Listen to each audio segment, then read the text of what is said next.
Bonjour, bonjour tout le monde. J'espère que vous avez passé d'abord un bon week-end. On va donc faire une petite revue du marché Forex. Mais tout d'abord, les avertissements légaux.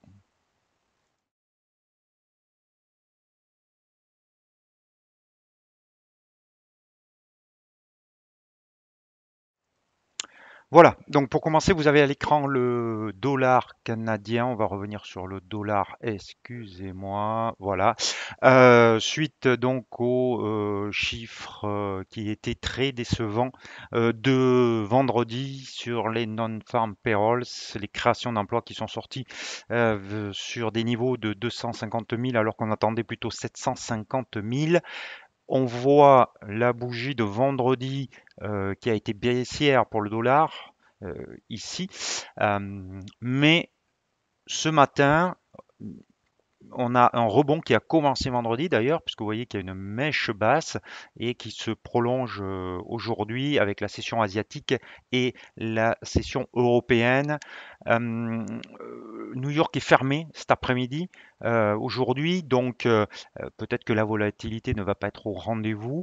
Ça va être plutôt calme, même si le premier marché reste celui de Londres sur le Forex, le marché le plus important, mais malgré tout, il n'y aura peut-être pas assez de catalyseurs d'intervenants pour faire bouger le Forex cet après-midi.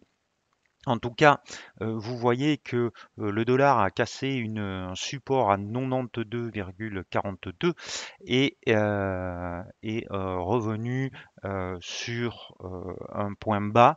Donc maintenant, ce point bas ici sur le nouveau support se situe sur 91,77 et les cours restent tout de même au-dessus de la moyenne mobile à 200 périodes qui se trouve ici. Donc euh, nous avons maintenant l'ancien support qui va devenir résistance à 92,42 et qu'il faudra surveiller lors de ce petit rebond que l'on observe actuellement. L'attention risque maintenant de changer, de se focaliser sur les autres devises et d'abandonner un petit peu le dollar qui était la tête de liste, en tout cas en haut des articles en titre ces derniers jours. Pourquoi? Parce que nous avons trois réunions de banque centrale cette semaine.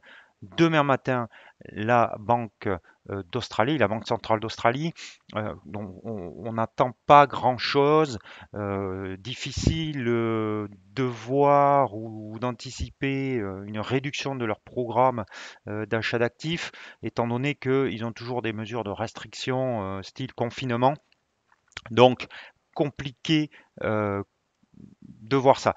On aura ensuite la Banque du Canada mercredi. Là aussi, le PIB canadien a été très décevant pour des facteurs internes. Difficile de voir aussi un changement de la politique monétaire ou en tout cas un durcissement de la politique monétaire au Canada. Et enfin, on a la Banque centrale européenne. Alors, la Banque centrale européenne, jeudi, on aura l'occasion d'en reparler, mais je suis très surpris de voir des anticipations de tapering. En tout cas, je vois mal Christine Lagarde euh, émettre l'idée d'un début de tapering tant qu'on n'a pas une croissance un peu plus forte en Europe.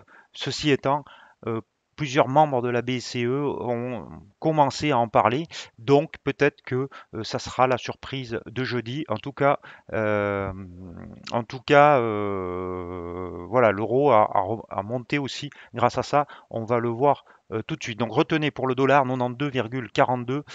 Tant qu'on est en dessous, on pourrait soit se stabiliser, soit repartir un petit peu à la baisse et aller tester le support. Si on repasse au-dessus, par contre, la force du dollar reprendra. Si donc on va voir euro-dollar ici. Alors, très intéressant, la configuration graphique sur l'euro-dollar. Vous avez le franchissement d'une oblique baissière qui a été faite jeudi, qui s'est poursuivi vendredi sur le chiffre du chômage.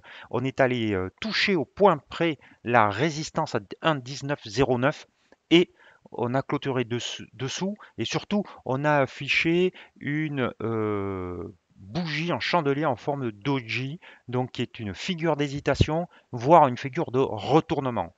Donc, retournement d'ailleurs qui se poursuit, qui se concrétise aujourd'hui, mais il va falloir très certainement attendre demain parce que, comme je vous l'ai dit, les États-Unis sont fermés. Donc on pourrait avoir maintenant une reprise de la baisse de l'euro-dollar vers 1,1805.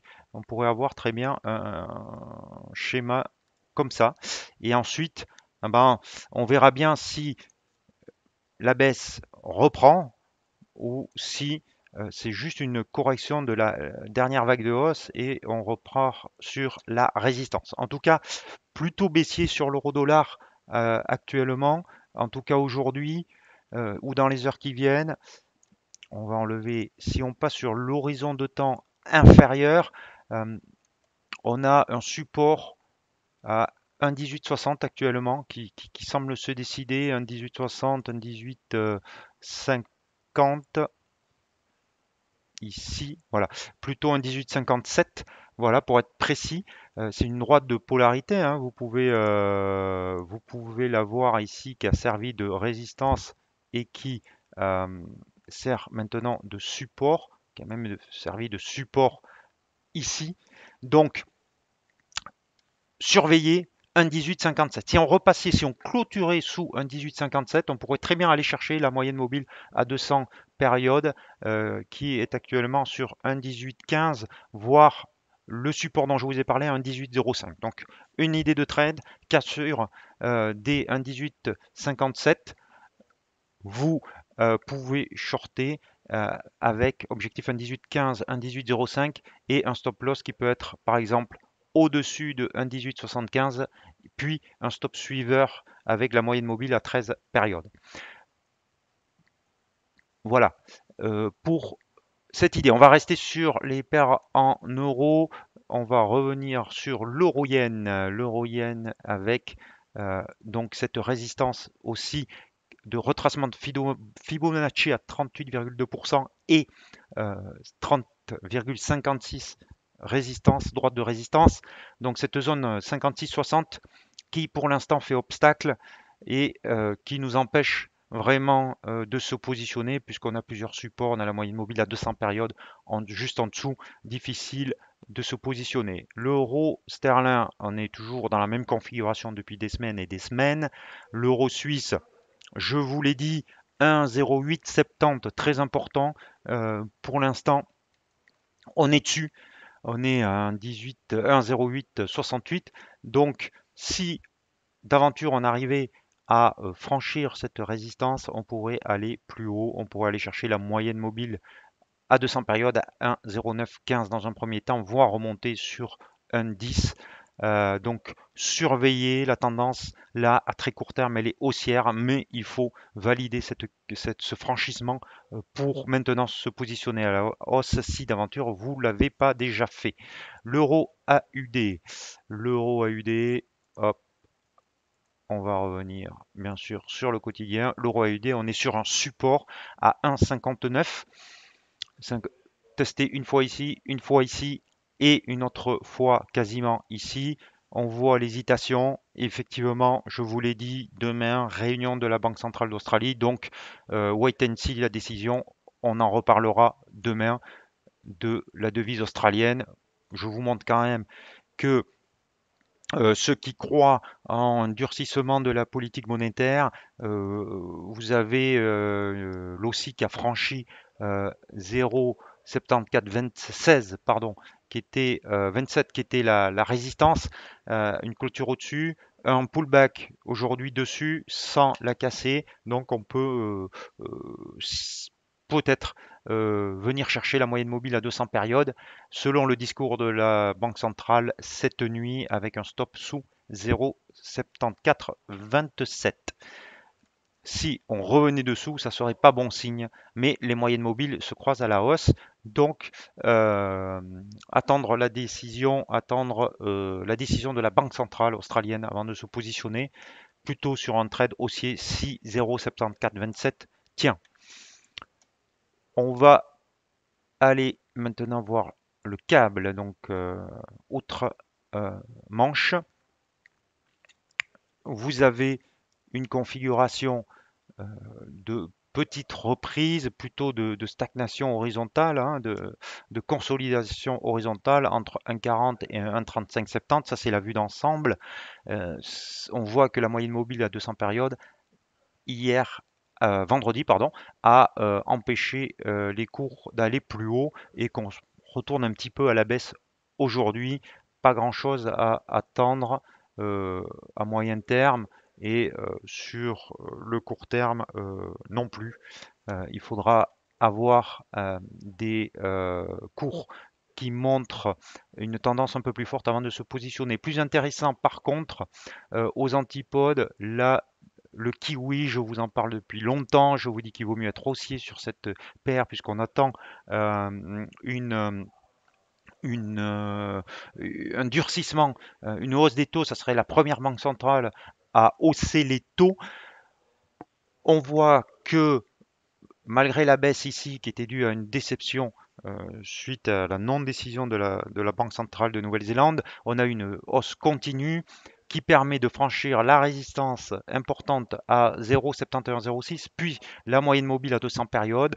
Donc, on cherchera des trades haussiers plutôt sur cette devise tant qu'on reste au-dessus de ces deux supports et on pourrait très bien avoir un scénario de ce type, voire même une hausse directe. Si on passe sur l'horizon de temps quotidien, on va avoir donc des moyennes mobiles qui sont orientées à la hausse, des creux ascendants, ici, ici pour commencer, ici, hop, hop, voilà, encore un autre ici. Ah, les flèches ne me suivent pas. Voilà, et un autre ici. Donc, pas de problème, tendance à très court terme ascendante. On a franchi des résistances, donc on se positionnera plutôt à la hausse avec un stop sous 0,7106 par exemple. Et là, on a une petite résistance. Donc, pour ceux qui ne sont pas en pause, personnellement, j'attendrai une clôture au-dessus de 0,7150 pour prendre une position à la hausse avec un stop sous 0,7106 et on pourrait viser un retour sur 0,73. Ça offre un très beau rendement risque. Les autres devises, les autres paires de devises qu'on a l'habitude de regarder ensemble, le dollar suisse, ben, il est toujours au niveau, au milieu d'un range entre 0,91 et 0,92, rien à faire là-dessus. Le dollar yen, il est toujours au milieu d'un range entre 108,70 et 110,81, en plein milieu, donc rien à faire non plus. Et le dollar Canada, donc dollar canadien qui, je pense, va attendre mercredi. Les opérateurs vont attendre mercredi la décision de la Banque centrale du Canada avant de se positionner à la hausse ou à la baisse. On voit la moyenne mobile à 200 périodes qui fait office de support, mais il n'y a pas vraiment de tendance puisqu'on reste sous la moyenne mobile à 13 périodes et la moyenne mobile à 34 périodes. Voilà ce qu'on pouvait dire aujourd'hui suite aux chiffres du chômage américain de vendredi et avant la réunion des trois banques centrales.